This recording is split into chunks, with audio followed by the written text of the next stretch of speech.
ایک بات جو سید الشہداء نے فرمائی ہے، بعض دوستوں نے سنا ہوگا، بعض نے نہیں سنا ہوگا. ایک سوال ہمارے ذہن میں ہے بہت، سید الشہداء نے اس کا جواب دیا ہے.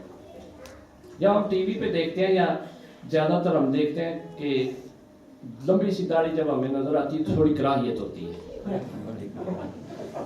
مطلب میں جھوٹ نہیں بول رہا، میں اپنی بات کر رہا ہوں.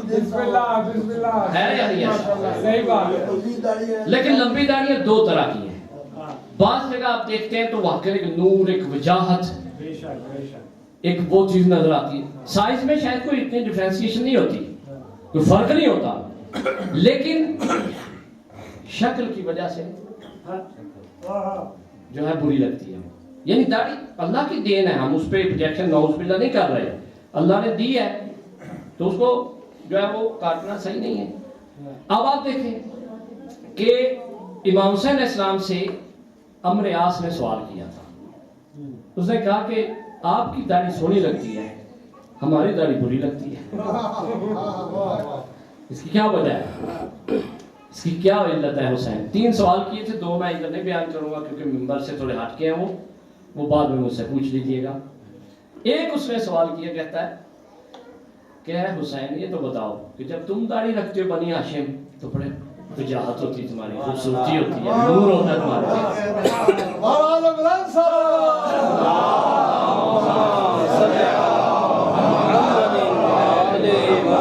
اور جب ہم وہی داڑھی رکھ لیتے ہیں، سائز وہی ہوتا ہے، رنگ اسی طرح کا ہوتا ہے، بلکہ اس کو بہت کچھ کرتے ہیں، کاٹتے ہیں، یہ کرتے ہیں، وہ کرتے ہیں، لیکن وہ بری لگتی ہے لوگوں کو. اور آج بھی اسی طرح ہی ہے. جو حسین کو ماننے والے ہیں وہ جتنی بھی بڑی رکھے بری نہیں لگتی ہے. جو حسین کے دروازے سے ہٹ کے ہیں وہ جتنی رکھے اتنی بری لگنی شروع ہو جاتی ہے. یعنی وہ بڑھتی جاتی ہے، برائی بڑھتی جاتی ہے. قسم خدا کی میں یہ مان کر، اتنی بڑی داڑھی اتنی عقل خالی.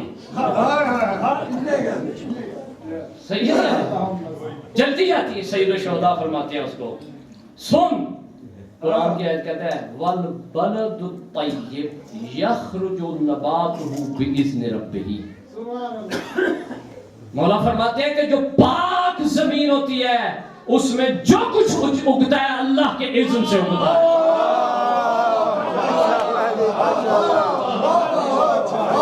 ماشاءاللہ.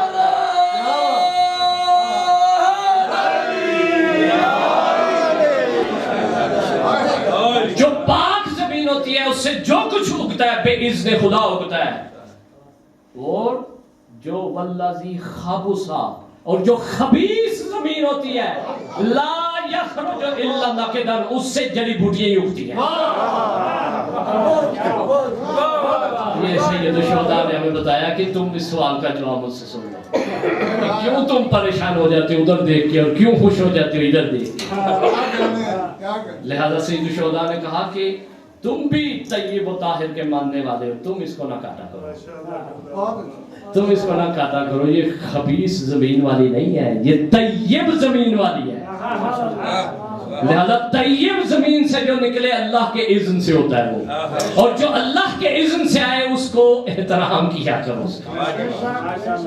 اس کو رکھ دیا کرو. تھوڑا مجبوری ہے تو پھر الگ بات ہے، لیکن اگر ہو تو ہے زندگی کی مجبوریاں.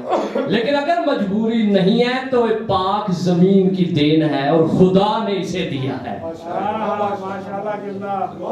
لہذا اسے رکھنا. عزیزو اللہ دارو، اس سے زیادہ آپ کو زحمت نہیں دوں گا. خدا کی قسم سید الشہداء نے، یہ تو ایک کتاب ہے، اس میں اگر میں پورا سال آپ کو بیان کرتا رہوں خدا کی قسم کم ہے. اس کا ہر صفحہ عجیب و غریب نور سے بنا ہوا ہے. عزادارو کل عرض کیا تھا کہ حسین نے مکہ بھی چھوڑ دیا. آج میں حسین کے 2 مہمانوں کا ذکر کرنا چاہتا ہوں. ایک مہمان خود آیا تھا، ایک مہمان کو حسین نے بلایا.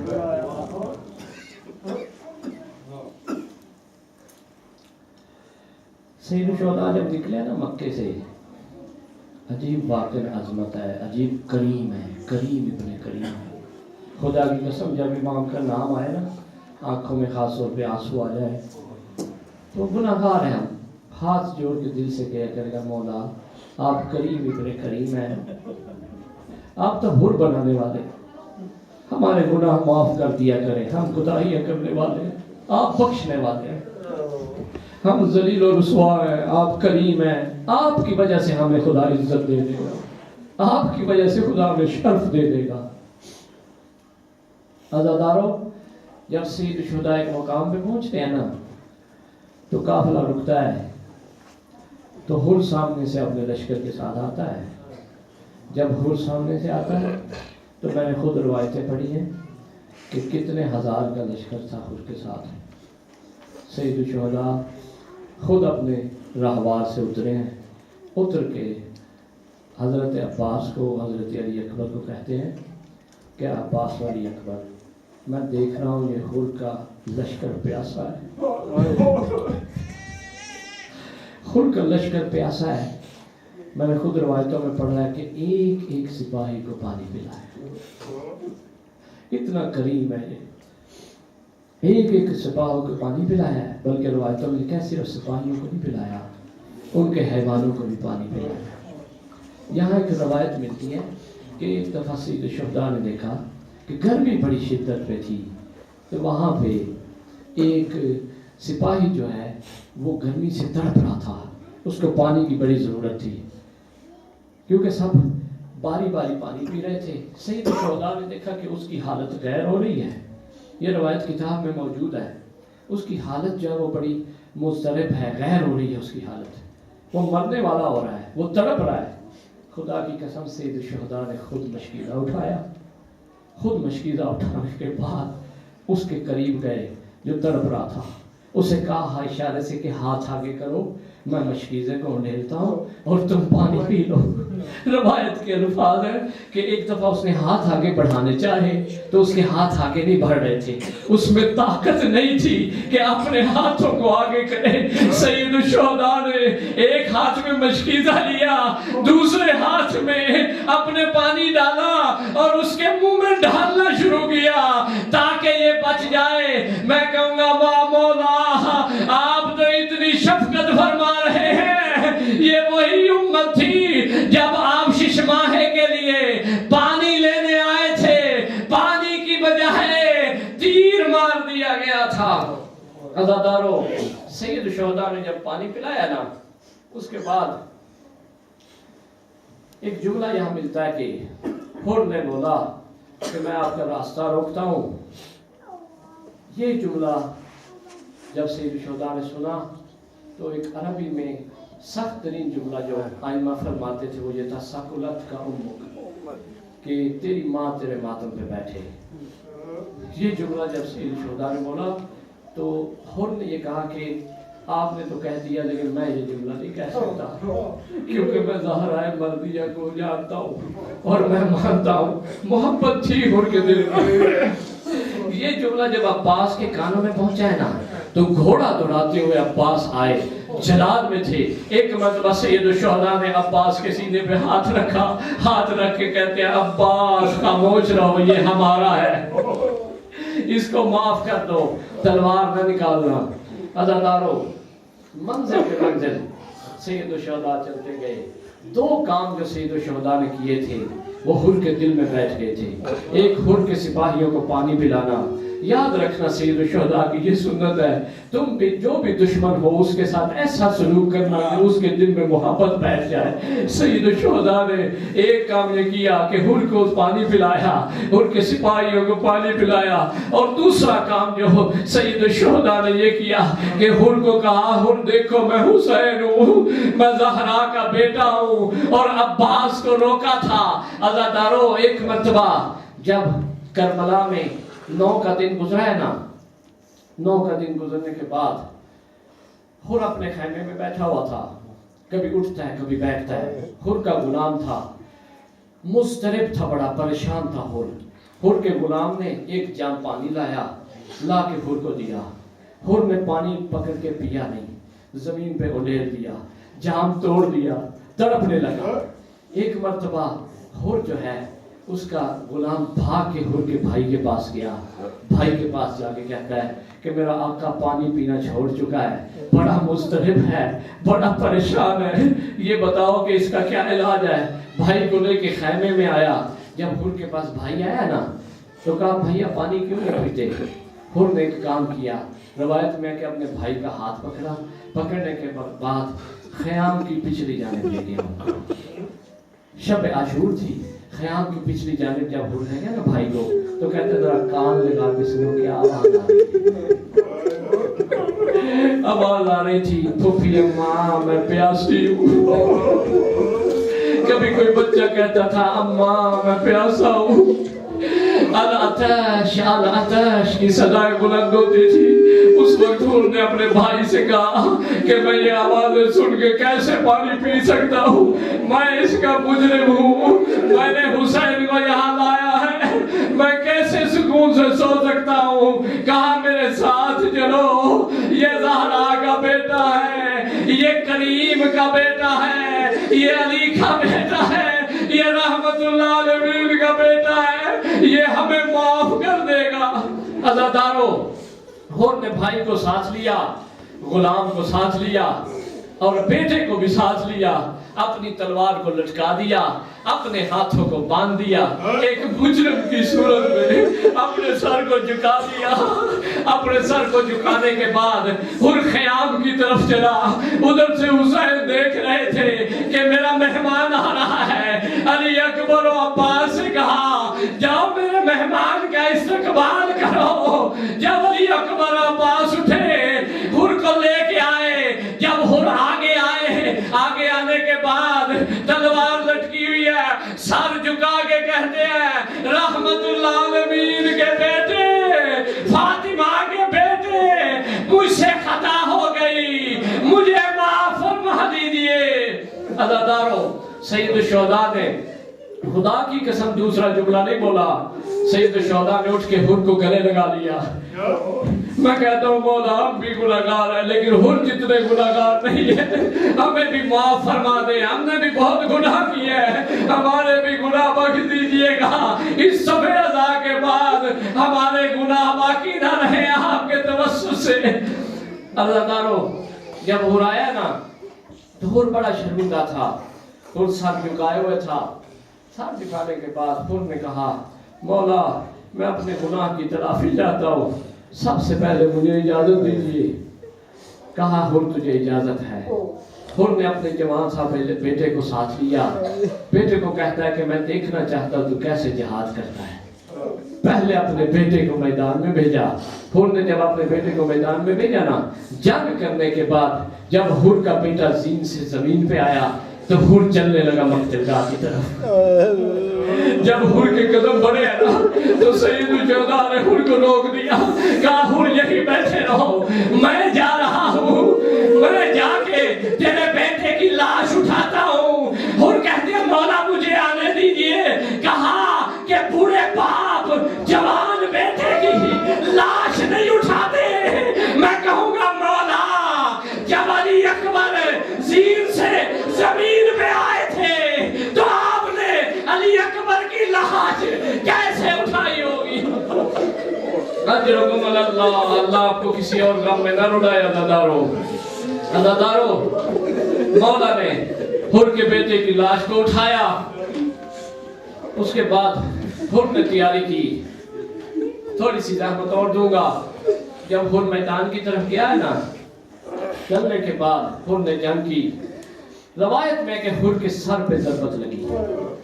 جب حر کے سر پہ ضربت لگی ہے نا، حر زین سے زمین پہ آئے ہیں، ایک دفعہ آواز دی آقا میری مدد کو آئیے، میرے مولا میری مدد کو آئیے۔ جب حر پہنچے ہیں نا، امام پہنچے ہیں نا حر کی سرحانے، تو حر کے دم نکل رہے تھے۔ ایک دفعہ حر کہتے ہیں کہ مولا زحمت ہے آپ کے لیے، مجھے اپنا دیدار کروا دیجیے، میں آخری وقت لال زہرا کی زیارت کرنا چاہتا ہوں اور اپنی طرف سے مجھے معاف فرما دیجیے گا۔ آپ کی ماں زہرا قیامت والے دن یہ نہ کہے حر تم نے میرے بیٹے کے ساتھ کیا کیا ہے، مجھے کوئی زمان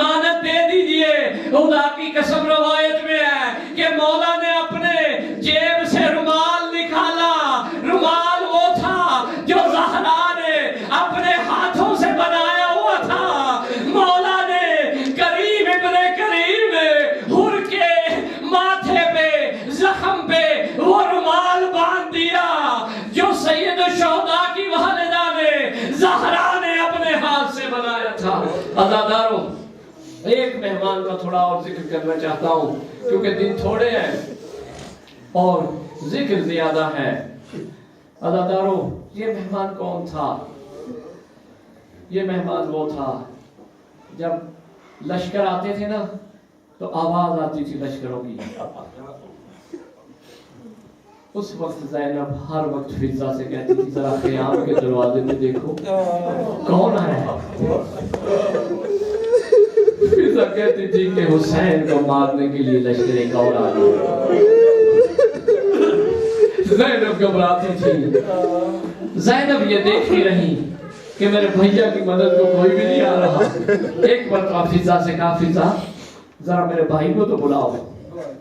جب امام آئے نا خیمے میں تو کہتے ہیں، بی بی کہتی ہے کہ حسین اتنے مظلوم ہو گئے ہیں، میں دیکھ رہی ہوں لشکر پہ لشکر آ رہے ہیں تجھے مارنے والے، لیکن تیری مدد کو کوئی نہیں آ رہا، کیا تیرا کوئی مدد کرنے والا نہیں ہے؟ یہ سننا تھا سید الشہداء نے کہا ہاں ہے۔ کہا کون ہے؟ کہا کوفے میں۔ اسی وقت سید الشہداء نے خط لکھا، روایتوں میں ہے، خط لکھنے میں کیا لکھا؟ یا ایھا الرجل الفقیر، اے فقیر، اتنا بیان کروں گا کہ اس وقت سید الشہداء نے جملہ یہ لکھا، من حسین ابن علی، حسین ابن علی سے آگے لکھا غریب کربلا۔